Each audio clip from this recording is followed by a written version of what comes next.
Okay, so this is the first sales letter by Gary Halbert that I hand copied. Tova perfume sales letter by Gary Halbert, right? This is the first part. This is the second part, and this is the third and the final part. Here you can see that. So this is just a proof of the work that yeah, I actually hand copied the sales letter, and now let's go and break it down. And one thing I want to mention here is that I am completely new to the world of copywriting and marketing, so by no means can expect how can I say that world class breakdown of the techniques that Gary Halbert used. I'm just trying to learn the mechanics behind the words that he's using in that sales letter and trying to enforce those neural patterns into my brain. So when I sit to write, I already have all that information in my subconscious, and obviously that will make it much easier to write. With that being said, let's go and study the sales letter. Okay, so the first letter that I had copied and studied here is it is in front of you. One of the best pieces of copy ever written by the great Gary Halbert. And before I go into the ad, I would like to state a few lessons that I got from this perfume, Tova perfume, etc. And the first one is the big idea. So, as the target market of this perfume are women who want to be desirable and attractive to men, to the ideal men they look up to, right? So that is the strongest desire of the market. And Gary positions this product as a solution or as a vehicle that fulfills their strongest desire. How? Well, the perfume contains an illegal stimulant that makes women more desirable and attractive to their ideal men. And that is the big idea of the sales letter. And you will see Gary continuously mentioning this throughout the sales letter, and the whole sales letter revolves around this idea. Now, coming to the notes, as this letter was part of a newspaper, so Gary disguised it as a news article with a starting that is kind of a conspiracy or drama angle, but it is calling out the strongest desire of the target market. So think about it. The reader, which is a woman, when reading the newspaper, she's going down and down, and she sees the headline, which we will go to in a minute, and that headline is calling out the strongest desire of the of that reader, and it also looks like just a piece of newspaper. It doesn't look like an ad from any angle. So there isn't going to be any sales resistance, and the reader is going to read that article or piece of news, whatever you want to call that, for sure, right? So that is the genius of Gary Halbert in action here. Now, as they say that great ads don't look like ads. Then we have from headline to the CTA, the whole letter is filled with curiosity invoking questions and words that want reader to know more and more and more because they have got a solution which is going to fulfill their strongest desire, right? So obviously they would want to know more about it. And to keep readers engaged, one thing I have seen is that Gary constantly calls them out subtly by talking about what is going on in their head, all the objections they might have, and answering them right there and then, and sometimes calling them out directly. And we will see that in a minute as well. And there is use of reverse psychology throughout the ad where the owner is actually downplaying the product that it is just a simple perfume and there's nothing special in it. But the consumer, which is actually the interviewer, he is shouting the benefits and the and praising the product as if it is something unique and something that was never known before, right? And then we have whenever Gary mentioned the product, he used intensifiers, he used words that that invoke emotions that we call power words, and he used them to make the product seem new, unique, and exciting every single time he mentions the product in the sales letter. And also, whenever he describes the product features, he follows that up or links that up with a benefit that is fulfilling the strongest desire of the market, which is to be desirable or to be to look attractive for the man. Okay, so let's go to the now we're gonna read the sales letter. Let's go to the headline. Free perfume giveaway. And Mr. Ernest Borgnine agrees to give away 100,000 free samples of her new perfume just to prove it is safe to wear in public. The wife of famous actor swears under the oath that her new perfume does not contain an illegal sexual stimulant. Now imagine a woman reading this newspaper, right? First of all, we have a free perfume giveaway. Do women like perfume? Yes, they like it. Do they like a gift? Because it is free. You can call it a gift. Yes, they like it as well. So, would the subtext pull them in to read the headline? Yes, it will. So, now let's discuss about the headline. Mr. Ernest Borgnine agrees to give away. Again, give away. As human, it is our nature to that we like free things because it is easy. We don't have to put in the effort, right? So, that is why the word giveaway is there. 100,000 free samples of her new perfume just to prove it is safe to wear in public. Now the word 100,000 here, it implies two things. First of all, that the product is being the product is being produced in mass quantities, so it is a product. So it is something that works, right? Because if the product didn't fulfill the promises, then why would it be produced in such a large quantity? Why would that be produced in such a large quantity, right? And the other thing it implies is authority, because something being produced in such a large quantity, that gives you a sense of authority that it is coming from a place that you can trust, right? Again, free samples. Again, we like free thing. We don't like free thing because they don't want to spend their energy, right? They don't have to do work. Free samples of our new perfume just to prove it is safe to wear in public. Now, here is the fun part. As a reader, if you think about it, okay, you are getting a free perfume. It is being produced in mass quantities. But how the hell would a perfume not be safe to wear in public? Think about it. It is not a weapon, right? It is not a machine gun. It's a perfume. You apply it and it produces the fragrance and that's it. So how would a perfume not be safe to wear in public? What's going on here? Now you have invoked curiosity. And now I want to know more. Tell me more. So Gary doesn't stop here. To add fuel to the fire, look at the subtext. Wife of famous actor swears under oath that her new perfume does not contain an illegal sexual stimulant. Now, this is the peak of curiosity. That first of all, it's implying authority that the owner is not someone, not a simple person. It's the wife of a famous actor. But then he goes on to say that she swears under oath that her perfume does not contain an illegal sexual stimulant. Now, if you are the target market, if you are a woman who is reading this sales letter back in 1990s, which I believe is the time when this sales letter was published, you would go, wow, what's going on here? I want to know more. Like, why is this female swearing under oath that there's no legal sexual stimulant in that in her product? I want to know more, right? So that was the headline and subtext. Then we go to the lead, and he opens with a question: is there such a thing as a perfume that drives men crazy? Again, opening lead with a question that is hitting the core desire of the market. What do the women want? They want to be desirable toward the men, right? And that is what Gary is calling out in the first few lines of the lead. Is there such a thing, a perfume that drives men crazy? Maybe, maybe not. Scientists all over the world have different ideas on the subject. Now implying authority again. Many of them believe there are certain ingredients that can be incorporated in certain fragments that act as definite sexual magnet.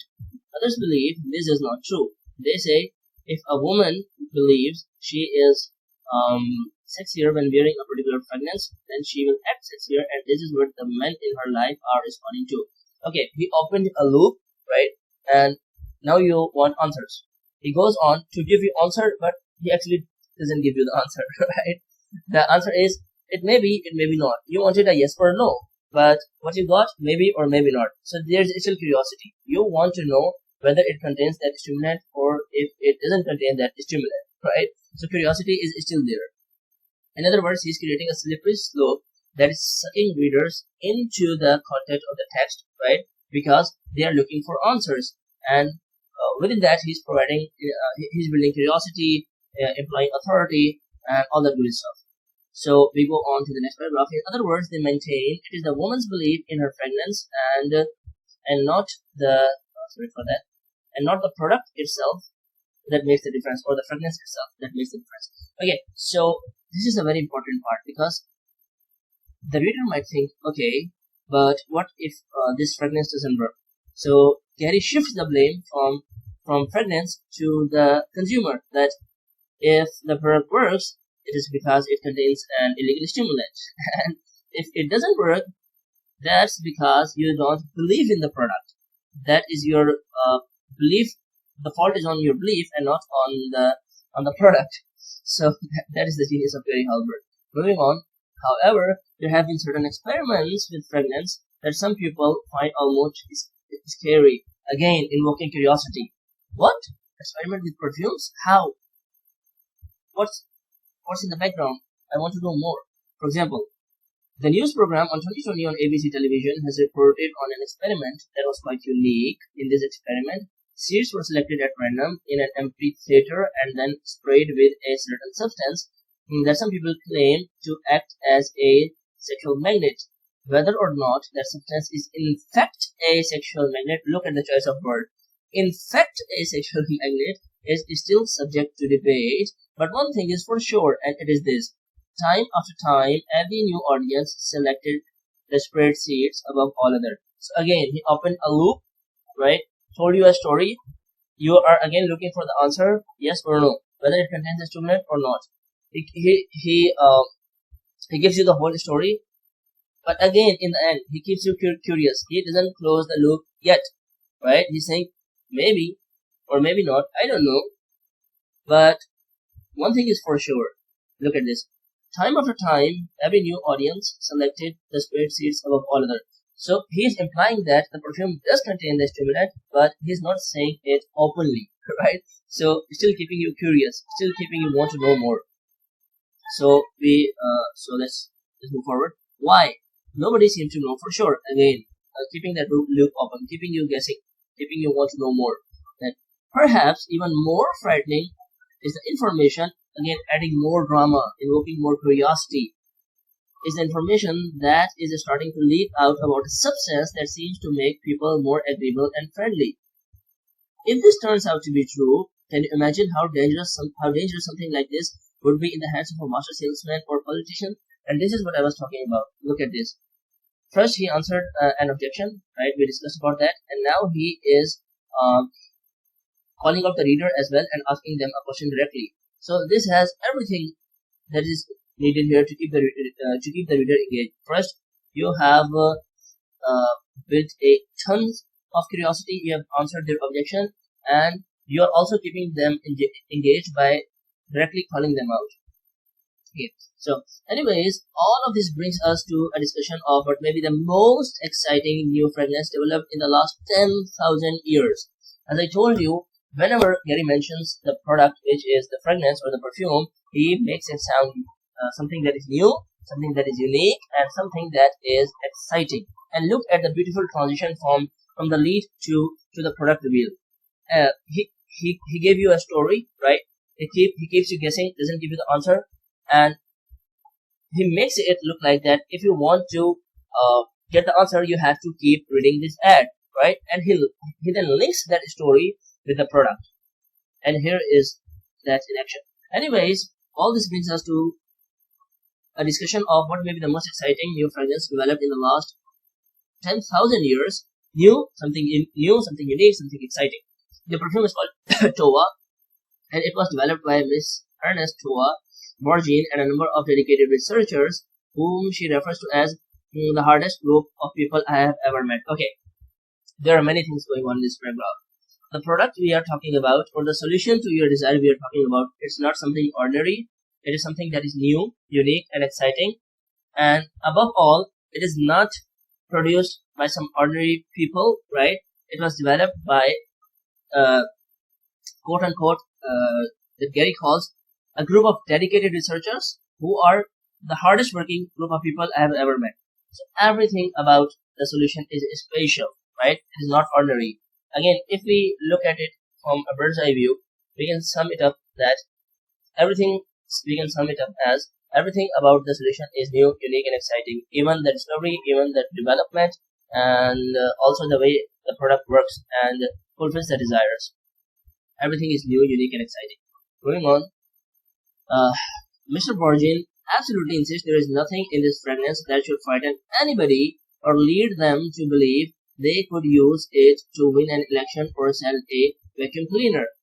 So now he's answering the question he asked a few lines before, that if this if this solution, if this scary thing, if this new discovery gets into the hand of a politician, then what will happen, right? So now he's closing that loop by answering the questions, by answering that question in the voice of his Morgan, who is the founder, that there is nothing in the product that can help you to win the election or to sell something, but still the main loop he opened in the headline, which is the reason the reader is still reading this ad, and that was why the owner of product is swearing under the oath that the perfume doesn't contain anything illegal. That loop is still open, and he's going to close that loop later on, and he's only going to do that when the reader is so much invested into the story that it doesn't matter if you have closed that loop.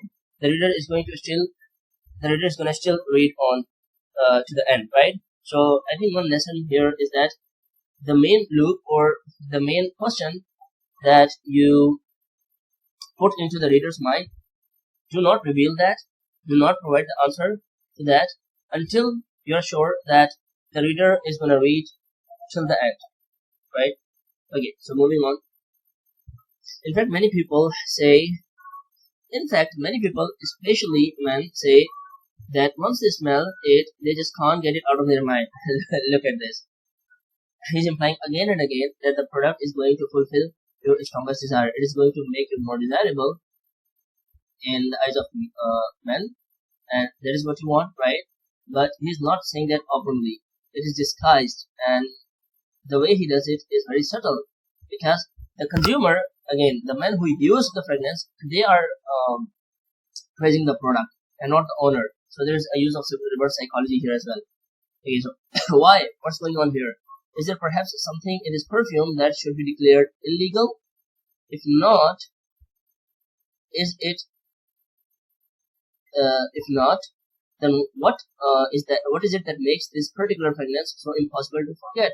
Again, praising the product, but in a subtle way, and keeping the reader curious by asking that question again, for which they started to read this ad in the first place, but it's still not giving them the answer. Keep them guessing. Now, in order to get the answer to these and other questions, we asked Mr. Borgin to meet us at the Palm restaurant for a quick lunch and answer a few questions.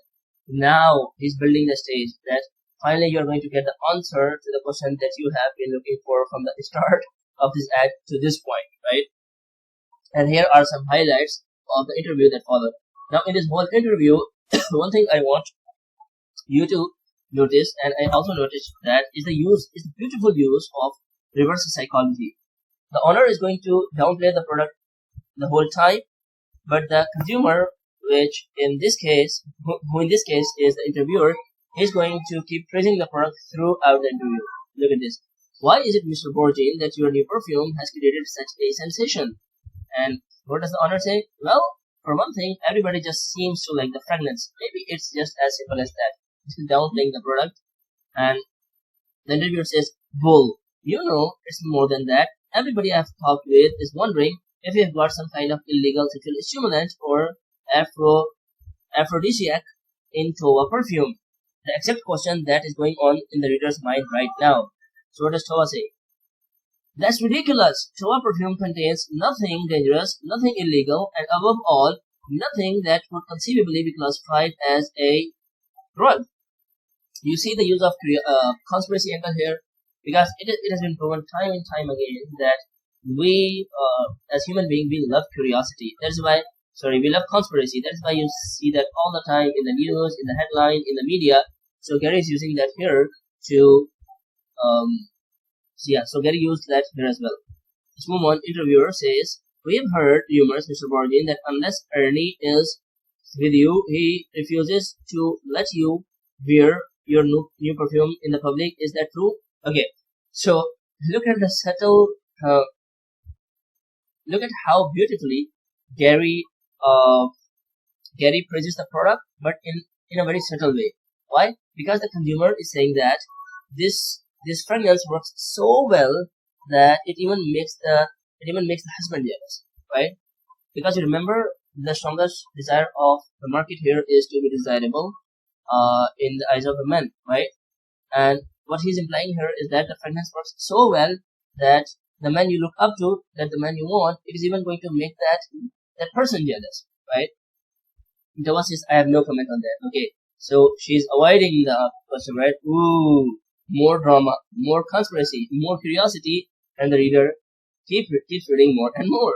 So Tova, once again, interviewer, why not? Yeah, the reader also wants to know, right?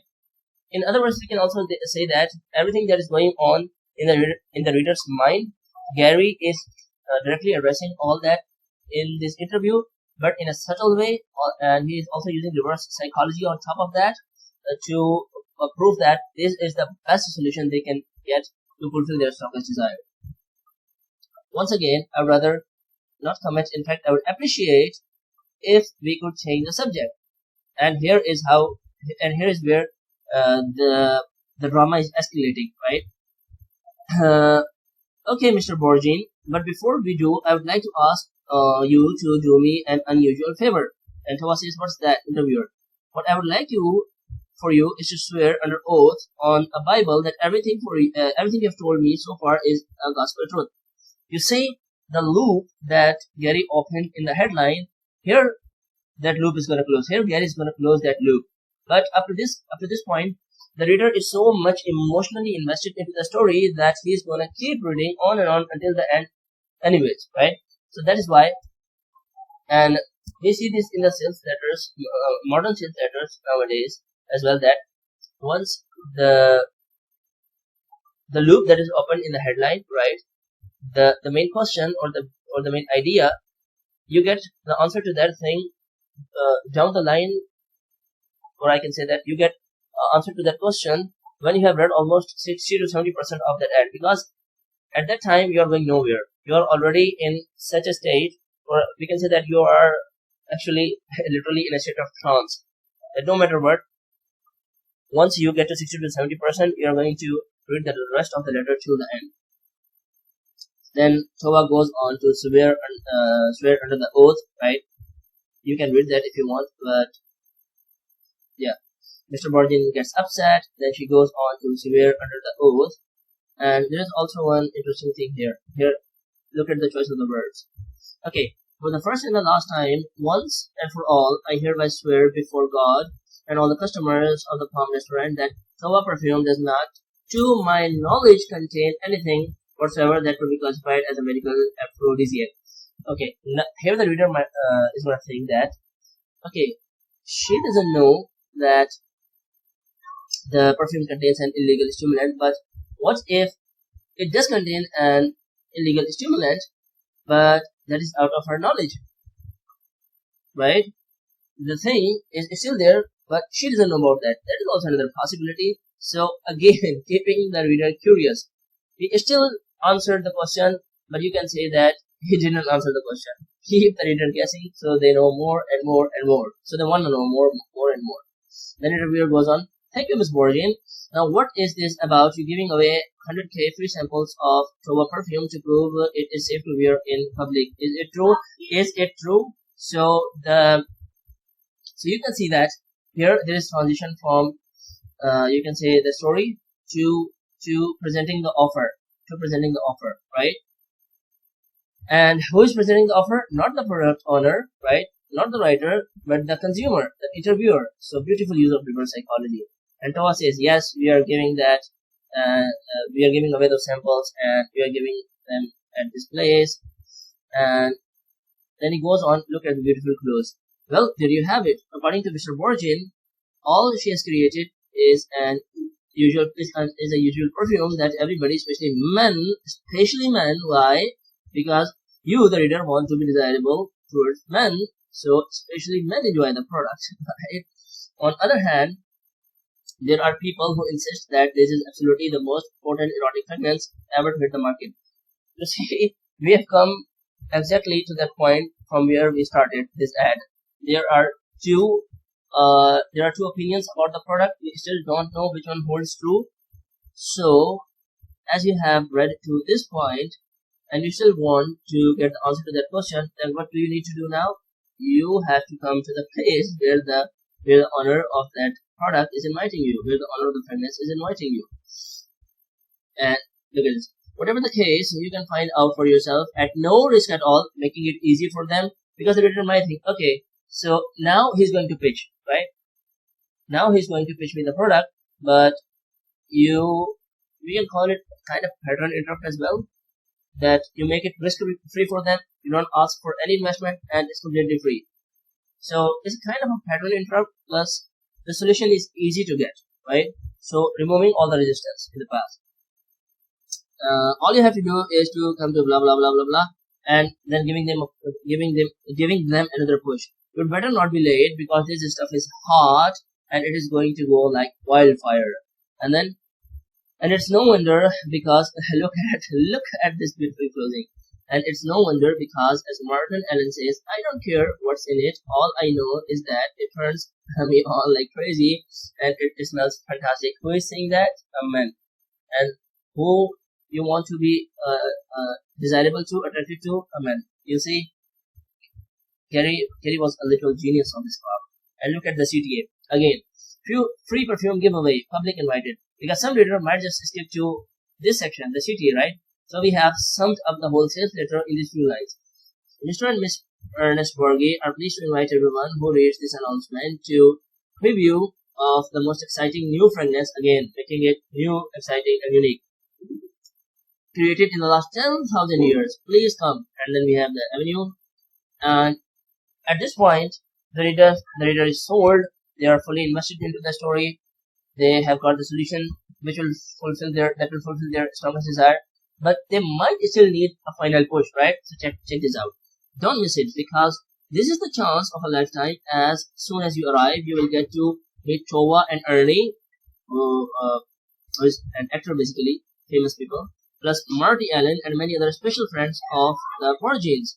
But best of all, again, it is easy.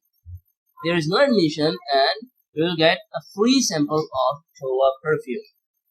So it ends here, and I hope it was valuable for you, because I learned a lot from this ad, and the big idea used here can be used in today's day. It can be used today as well, right? And I might use it when I start work for the clients. But anyways, this is the end of the video, and I'll see you in the next one. Take care. Bye bye.